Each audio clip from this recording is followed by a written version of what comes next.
Olá, senhores, sejam bem-vindos a mais um vídeo no canal. Eu sou Reflexão e o vídeo de hoje é sobre a religião como cativeiro mental, o delírio coletivo da salvação. Antes de entrar no tema do vídeo, gostaria de lembrar os senhores para, obviamente, se inscrever no canal, curtir, comentar e compartilhar. Poucas formas de poder foram tão eficientes ao longo da história quanto a religião. Não pelo uso da espada, mas pela habilidade de convencer o indivíduo de que sua submissão é virtude, sua obediência é fé e sua humilhação é redenção. A religião institucionalizada não se impõe pela violência, mas pela promessa de recompensa, ou, ainda mais eficaz, pela ameaça do castigo eterno. Vivemos numa sociedade em que homens adultos se ajoelham diante de ideais infantis, onde conceitos arcaicos de moralidade são adorados como se fossem verdades universais, onde o livre-arbítrio é vendido como escolha, mas condicionado à aceitação cega de dogmas milenares, onde pensar por si mesmo é pecado e discordar é heresia. Hoje vamos despir a fé das vestes simbólicas que a protegem e revelar a anatomia do delírio coletivo. Vamos mostrar como o cristianismo, sob o manto da paz e da compaixão, se tornou uma máquina moralizante de dominação, um sistema psicológico de controle e uma fábrica de covardes e hipócritas. Prepare-se, este vídeo não é para fracos. É para os que ainda ousam pensar. Vamos começar pelo mito do livre-arbítrio, a ilusão da escolha. Dizem, Deus te deu o livre-arbítrio. Quantas vezes você já ouviu essa frase?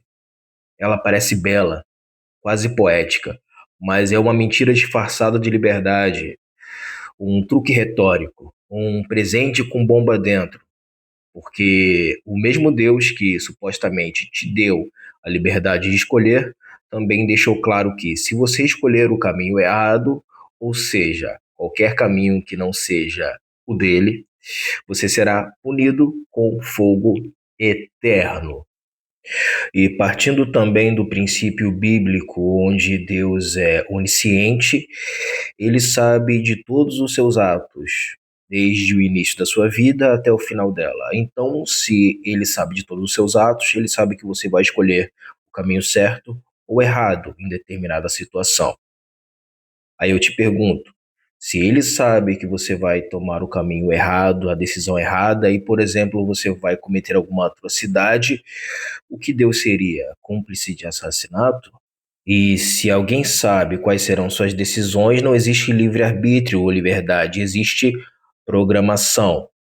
E sendo programação, o conceito de livre-arbítrio cai por terra, porque se torna uma ilusão.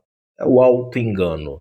E voltando ao conceito de livre-arbítrio como chantagem e manipulação, imagine a seguinte situação. Você está diante de duas portas, uma leva ao paraíso e a outra ao abismo, mas você só sabe qual é depois que entra. E se errar, estará condenado eternamente. Isso não é liberdade, isso é tortura psicológica com cortesia religiosa. O ser humano prefere a submissão confortável à autonomia angustiante. A religião é o substituto perfeito do pensamento. O homem que não luta, que não questiona, que se orgulha da própria obediência, é como um servo que se vangloria da coleira. O fiel diz que tem livre-arbítrio, mas só se sente livre para pensar o que a igreja autoriza. Não é escolha, é adestramento moral. Agora vamos falar sobre essa entidade sanguinária disfarçada de amor, chamada de Deus. Basta uma leitura honesta da Bíblia, não a leitura seletiva dos cultos, mas a crua, literal, para se deparar com um Deus que se assemelha mais a um tirano megalomaníaco do que a uma entidade de amor. Estamos falando de um ser que ordena genocídios, promove guerras, destrói cidades, mata crianças e ainda exige ser adorado incondicionalmente. Em Dois reis, duas ursas são enviadas por Deus para despedaçar 42 crianças que zombaram da careca de um profeta. Sim, 42 crianças assassinadas por fazer piada. Em Êxodo, Deus mata todos os primogênitos do Egito, de crianças inocentes a bebês recém-nascidos, só para mostrar poder. Em outra passagem, Deus manda matar mulheres e meninos, poupando apenas as virgens para os soldados israelitas. É exatamente isso, senhores. Poupando as virgens para os soldados. Ou seja, incentivando o estupro. Uma passagem que, se tivesse em um livro secular, seria classificada como apologia ao estupro e ao genocídio. Trarei aqui algumas passagens. Agora, pois, vai e fere a Amaleque, e destrói totalmente o que tiver, e não lhes perdoes, porém matarás desde o homem até a mulher, desde os meninos até os de peito, desde os bois até as ovelhas, desde os camelos até os jumentos. A ordenança divina aqui expressa uma forma de limpeza étnica total, que transcende a lógica da guerra ao incluir recém-nascidos e animais domésticos. É uma prática de aniquilação ontológica. Não se destrói apenas o inimigo, mas sua existência, memória e tudo o que lhe pertence. Deus, apresentado como arquétipo moral máximo, aqui revela uma faceta tirânica, tribal e paranoica. Filosoficamente, isso rompe com qualquer ideia de justiça universal. Psicologicamente, ensina o homem a obedecer cegamente, mesmo diante do absurdo. Deus mandou matar todo mundo, homem, mulher, bebê no colo, vaca, jumento, tudo. Isso não é amor nem justiça, isso é psicopatia com selo divino. E não, cristão, não foi o homem que escolheu fazer o mal. De acordo com os textos bíblicos, quem ordenou foi Deus. Agora vamos a um trecho onde Deus permite que mulheres sejam dadas como prêmio de guerra. E Moisés indignou-se contra os oficiais do exército e disse-lhes: Por que deixastes viver todas as mulheres? Agora, pois, matai todo menino entre os pequenos, e matai toda mulher que tiver conhecido o homem deitando-se com ele. Porém, todas as meninas que não conheceram o homem, as deixai viver para vós.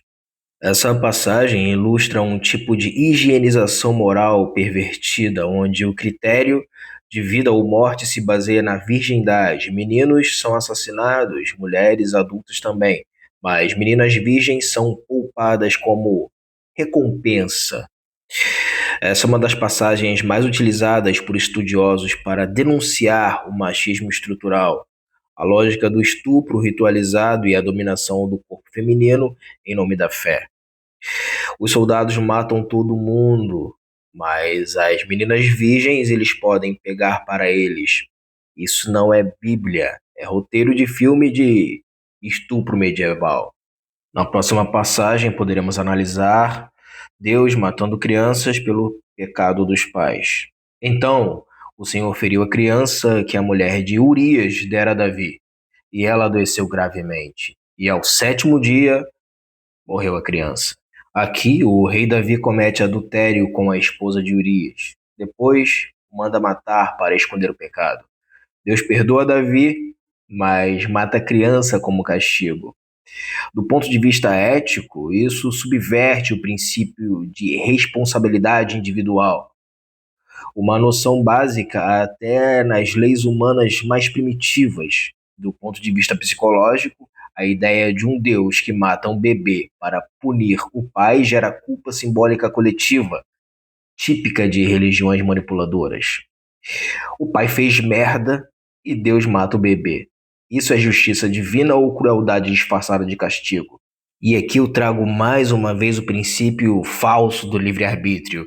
Deus sabia que Davi mataria Urias. Deus sabia que Davi engravidaria a esposa de Urias. Mesmo assim, lhe permitiu. Por qual motivo? Entretenimento, sadismo, pura diversão. Diversão, pois ele programou aqueles seres humanos para interagirem daquela forma, já que ele é onisciente. E agora analisaremos a profecia divina do estupro coletivo. Abre aspas. Assim diz o Senhor: eis que suscitarei contra ti o mal da tua própria casa, e tomarei tuas mulheres perante os teus olhos, e as darei ao teu próximo, o qual se deitará com elas em plena luz do dia. Samuel. Agora, a punição aqui envolve o estupro público das esposas de Davi, promovido por Deus como retribuição. O corpo da mulher é tratado como uma moeda de troca ou um instrumento de vingança masculina. É uma visão brutal, misógina e extremamente arcaica, que sinceramente reduz as mulheres a instrumentos de honra e vergonha masculina. Deus castiga Davi, deixando que estuprem as esposas dele no sol do meio-dia. Isso é moral cristã? Agora eu te faço um questionamento simples. Recorra à lógica simples para me responder. Quantas pessoas não sofreram para que Davi fosse castigado? Não seria muito mais simples castigar Davi diretamente? Um estalar de dedos. E um outro questionamento, castigar Davi por quê? Se ele, como onisciente, sabia de todos os atos de Davi. Antes mesmo de Davi se tornar adulto, é basicamente pelo entretenimento, senhores, é pela diversão. Digo isso baseado no que está escrito na Bíblia, de que existe um Deus. Nesse momento, você que não tem senso crítico ou é cristão está pensando naquelas respostas clichês, aquelas argumentações básicas que não respondem absolutamente nada, que são, abre aspas, mas ninguém explica os planos de Deus, ninguém sabe os planos de Deus, Deus é soberano, Deus sabe o que faz. Isso não responde absolutamente nada. É apenas uma fuga argumentativa confortável. Uma outra argumentação que utilizam é o contexto histórico, porque naquela época era assim, naquela época as coisas eram feitas dessa forma. Deus tinha que fazer assim para que compreendessem ele. Na verdade, não. Se Deus é onipresente, onipotente e onisciente, ele pode fazer com que qualquer ser humano compreenda as suas instruções. Seria como se Deus tivesse que se submeter à cultura da época, sendo que ele é onipresente, onisciente, onipotente. Não é ele que tem que se submeter ao homem, é o homem que tem que se submeter a ele. E ele pode fazer com que o homem compreenda todas as suas instruções, com um estalar de dedos. E agora uma passagem que obriga os pais a matar seus próprios filhos. Abre aspas. E quando te disserem, por que geme este povo? Então dirás, ouvi a palavra do Senhor. Eis que entregarei esta cidade nas mãos do rei da Babilônia, e ele a queimará, e comerão a carne dos seus filhos e filhas. E cada um comerá a carne do outro. Isso está em Jeremias. O castigo aqui é tão extremo que chega à antropofagia forçada. O povo sob cerco será levado à fome, a ponto de comer os próprios filhos. Isso é profetizado como resultado direto da fúria divina. O sadismo desse tipo de punição coloca Deus mais próximo de um déspota tribal do que de uma figura de justiça ou amor. Deus disse que ia fazer o povo passar tanta fome, mas tanta fome, que iam comer os próprios filhos. Isso é justiça divina ou doença mental? O próximo é o massacre ordenado pelo próprio Deus no Egito, inclusive de bebês. Abre aspas. E aconteceu, à meia-noite, que o Senhor feriu a todos os primogênitos da terra do Egito, desde o primogênito de Faraó até o primogênito do cativo, e todo o primogênito dos animais. Êxodo. Bom, a 10ª praga é uma execução coletiva de todos os primogênitos, inclusive crianças inocentes e até animais. Temos aqui um Deus que não consegue convencer um governante sem matar bebês e mostrar-se fraco em razão e forte apenas em terror. Essa cena ecoa na mentalidade arcaica de que o sofrimento alheio é a moeda de poder para entidades superiores. Deus queria libertar o povo, mas ao invés de convencer o faraó, matou todos os bebês. Isso é plano divino ou terrorismo? Pergunto para você, cristão, isso é moral? Isso é ético? Isso é justo? Você sabe a resposta. Você sabe. Aqui eu não falo sobre defesa de mulheres, eu falo sobre defesa do ser humano. Aqui eu não falo sobre defesa de homens, defesa de bebês. É a defesa do moral, é a defesa do correto, é a defesa do justo. Isso tudo que eu cito aqui é justificado com um sorriso nos lábios por fiéis que dizem Deus sabe o que faz. Essa é a desumanização absoluta. O fiel comum não apenas aceita essas atrocidades, mas as romantiza. De forma alguma eu incentivo homens a se envolverem com mulheres promíscuas e oferecer a elas o seu melhor, a sua honra, o seu caráter, pois elas fizeram escolhas na vida que levaram elas a certos caminhos. Tanto que eu aponto comportamentos femininos aqui que destroem o homem, que destroem os relacionamentos, e que o homem tem que, assim que identificar em uma mulher, buscar o afastamento. Aqui eu estou trazendo as incongruências nos textos bíblicos e no comportamento dos cristãos. Esse vídeo trata das inconsistências éticas e morais que estão nos textos bíblicos. Agora vamos tratar sobre Davi, o adúltero, o grande rei de Israel, chamado de homem segundo o coração de Deus. Vamos ver o currículo do cidadão? Espia uma mulher casada, Batseba, tomando banho. A deseja, a toma para si. Manda o marido dela, Urias, para o fronte de batalha, numa missão suicida. É um assassinato, não é, senhores? Urias morre, Davi fica com a mulher. Deus o castiga com a morte do filho recém-nascido, mas depois perdoa tudo. E Davi segue como o queridinho do céu. Se isso não é um duplo padrão moral, senhores, o que é? Você trai, mata, rouba, mas se for íntimo do pastor ou de Deus, é perdoado. A religião não ensina justiça, ensina privilégio espiritual. Agora vamos entrar num assunto delicado que eu observo há anos, há décadas, que é a castração psicológica do homem religioso, um ser domado pela culpa.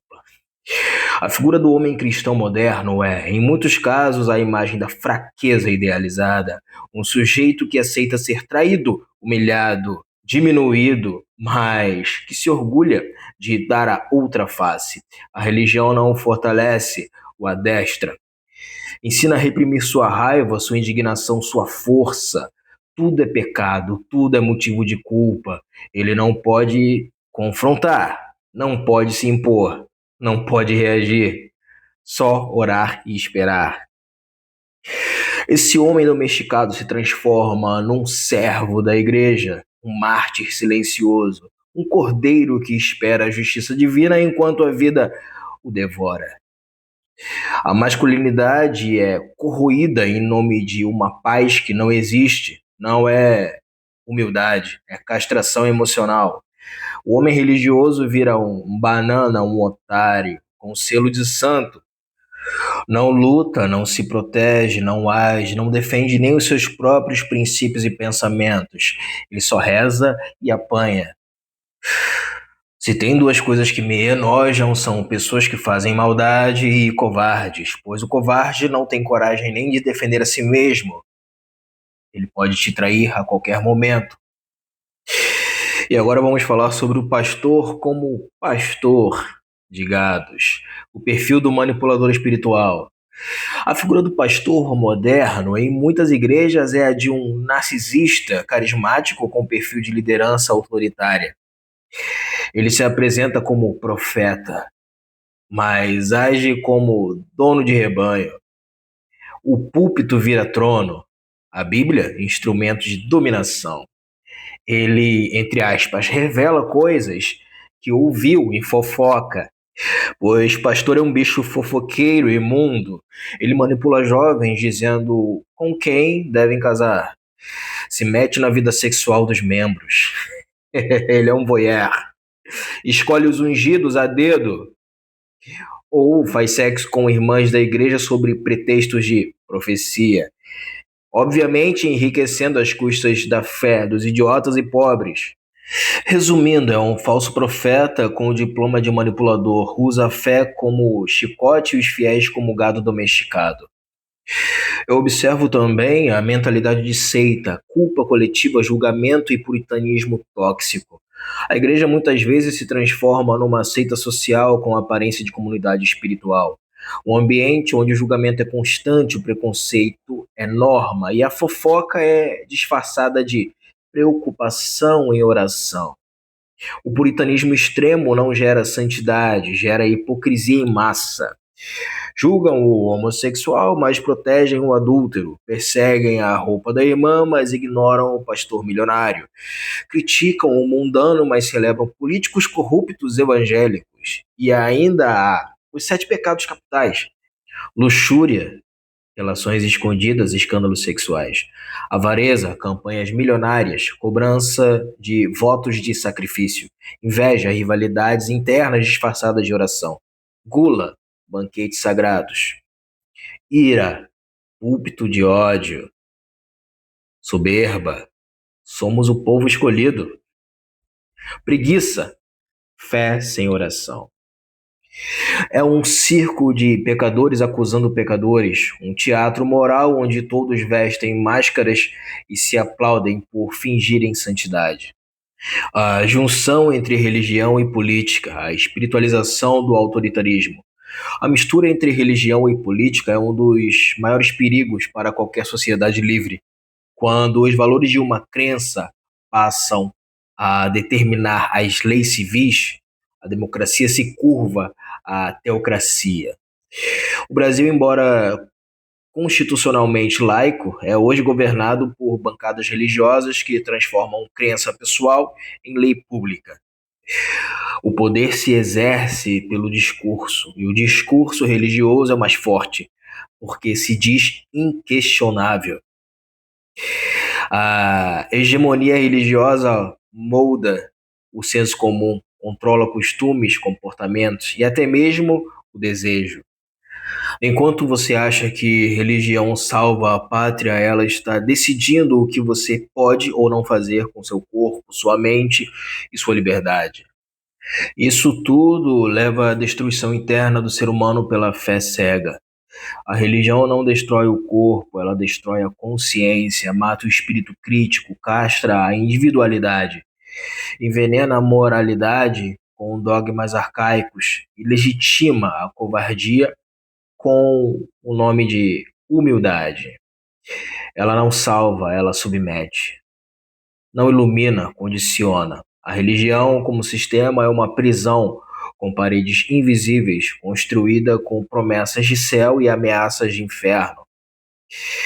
Enquanto você ora por justiça, os poderosos oram para que você continue orando. Enquanto você espera a volta de Cristo, os pastores esperam a próxima oferta. Igrejas são como hospitais, são feitas para pessoas doentes. A fé cega não leva ao paraíso, leva à escravidão. E quem vende salvação vende mentira. O verdadeiro inferno não é após a morte, é viver uma vida ajoelhado diante de mentiras sagradas, pois traz conforto para quem não tem senso crítico, traz esperança para quem sofre e traz preenchimento para quem é vazio.